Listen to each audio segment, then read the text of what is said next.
College football playoff changes are being discussed. It's last look, and it's brought to you by doctors Campbell, Cunningham, Taylor, and Haun. Life is better when you see better. CCTeyes.com, CCTeyes.com. Caleb, tell me about these potential changes to the college football playoff, and I'll give you my thoughts. Yeah, so there was a meeting to change the seeding in the college football playoff. Multiple sources indicated at a recent meeting that seeding would be the most likely adjustment. Obviously, in the current structure, the 5 highest ranked conference champions are guaranteed spots in the bracket, and the 4 highest ranked champions earn the top 4 seeds and first round buys. One of the things they're suggesting is not necessarily changing that, but reseeding after the first round. So rather than say like, oh, just the top 4 seeds get a first round bye, it's more, okay, after the first round, then they'll reseed again. So like, you don't have a situation where Oregon, who's the number 1 seed, has to play Ohio State in the first round. That's kind of what one of their goals is. But again, people are saying that the seeding should be based on ranking no matter what. And I kind of agree. And Greg Sankey, by the way, this is why I keep telling you guys, Greg Sankey's not as smart as y'all think. Okay, he said to The Athletic recently that that having a double-digit ranked school getting a bye was never the intent. Well, you authored the college football playoff format. How did you not see that coming? I think the reseeding thing is hands down the dumbest thing that I've ever heard, because I look out for 2 groups of people first. Number 1, the fans. Number 2, the players. So who is Ohio State? If Tennessee beat Ohio State in Columbus, who are they going to play next? Ohio State. They would have played Oregon next. Okay, where? In the Rose Bowl. Okay, so I'm sure there are a lot of fans out there that were optimistic and went ahead and put tentative holds with a cancellation clause in there to go to LA and see the Rose Bowl. And you save a little bit more money by booking it early. Basically, college football is telling you, I don't care about your pocketbook. You're going to play it, or your wallet. You're going to pay it no matter what. I think that's incredibly off-putting. I hate that idea. What else is on the docket? But here's the problem. You can't just seed 1 through 12 with the top 4 get a bye. The reason they won't do that is because that opens the door for Notre Dame to get a first-round bye without playing a conference title game, to which I say, who cares? Stop having conference title games. They're dumb, okay, in this day and age in college football with the extra game. The other one is the buys just need to go away. That's the one change. I mean, that needs to be the end of that. Yeah, just go to 8 teams. 8 or 16. The buy thing didn't work. Thanks for trying. Do something different. Yes. There are also others who would like to see 2 rounds of college football playoff home games instead of 1. That's how they think they can make the buys work. So, like, basically, if you get a bye, you're rewarded with a home game.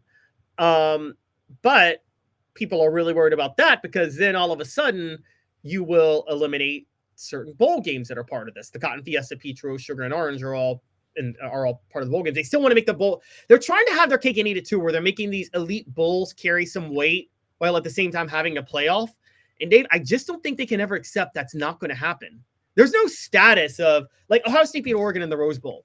You think Ohio State's out here celebrating, we're the Rose Bowl champions, like you used to, or are they like, all right, on to the next round now? That's what they're thinking after they beat Oregon. You can't have both. And I've tried to tell you guys that for a long time. But they can't coexist, not to mention the lesser part of it. The other part of this here's where you and I disagree on that. I still cared about a lot of games that I wouldn't have otherwise, because I wanted to see how it affected the team I cover, Tennessee, and other teams in the SEC. So I actually completely disagree with you. I think it made the regular season more intriguing. No, this was about the bowl games. Actual bowl games themselves. No, they're trying to, like, the thing is, they're thinking about giving teams who get a first round bye a home game as well into the second round. But then you would have to eliminate some of the New Year's 6 bowl games that like host these playoff games, and the bowl games want to still host the games because they want to matter. And I'm like, at some point, college football is going to have to cut bait with the bowls altogether, aren't they, Dave? If they're going to keep this playoff going. Yes. And I don't know when that's going to be, but it needs to be very soon. Other changes I want you to throw at me. I'll give you a thumbs up or thumbs down. Last look brought to you by doctors Campbell, Cunningham, Taylor, and Haun. The first step to better vision is to visit ccteyes.com. The information you need is easy to access, and setting an appointment is as simple as clicking the tab. Doctors Campbell, Cunningham, Taylor, and Haun, and Eye Care Optical at CCTI. All right, Caleb, give me some more changes, please. One of the big ones is the protection for teams that make the conference title game. One of the things that they were very big on is they didn't want to punish you for losing a conference title game. They weren't going to drop you below a team that didn't play a conference title game if you were ahead of them. They weren't going to do that. Some SEC and Big Ten programs and officials are upset about that because they look at an SMU and Clemson and they see SMU get blown out and say, how is SMU supposed to play in the college football playoff? How are we supposed to be serious about that? That's going to create a real tension again because look, anybody with eyes knows that SMU was not a top 12 team in college football this year. And again, but they were the one change I would make is that it would be a formula. I think that would solve everything. And if it were up to me, I would make a formula and I would make 8 teams, no conference title tie-ins, no buys. But I'm okay with, as option B, 16 teams to make it even so you don't have buys. So that's where I stand, the changes that I would make. Yes. So the next one is nothing is going the final thing is what does this look like going forward? Well, according to a Big Ten source, nothing is changing next year. So it's going to be exactly the same as it was this year, pretty much. ESPN and the CFP are under contract. They have to provide ESPN with either 13 or 11 games. That's what the contract is built on. Right now, there are 11 games played, but they can go up to 13 if they do a 14-team field, which they might do after 2026. That's where the talk is after that. I think where this is headed, and I think this is stupid, but this is what they're going to do, Dave. The entire field is going to be auto bids, which is 4 SEC teams get auto bids, 4 Big Ten teams get auto bids, 3 or 2 Big 12 teams, 2 ACC teams, something like that. That's where would that leave Notre Dame? There's going to be room for at-large bids. Okay. There will be certain room for at-large bids, but there's protected auto bids for conferences. That's what the SEC and the Big Ten want more than anything, because here's why. They're going to ditch very soon the conference title games. You know what they're going to do instead of conference title games? Wait on me. They're going to do a play-in game for their final auto bid spot. That's what the week will be. So say goodbye to the SEC championship. Instead of 1 and 2 playing to win the conference, you're going to have 4 and 5 playing to be the 4th auto bid. Again, that is stupid to me. I think at this point, given how mega the conferences are, I think the SEC and Big Ten should go ahead and break off, ditch the conferences altogether, and just have 60 teams in a field, and you schedule on your own who you want to play, and then they just rank the top 12. Travis says a formula, you mean the BCS? Yes, that is exactly what I would do. And the reason they're not doing that is it has nothing to do with the competitive nature.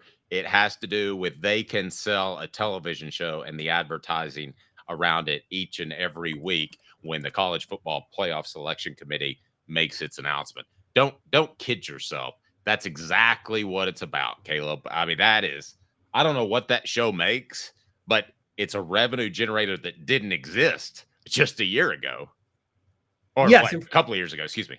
And for people who think ESPN and the college football playoff aren't one and the same entity and thinking about the same things, you're crazy. They're all in this together. It's a revenue generator. Dave's absolutely right. And they want the TV show. I'm surprised they don't do it earlier, quite honestly. I am too. I would not be surprised if they had a preseason college football playoff committee show.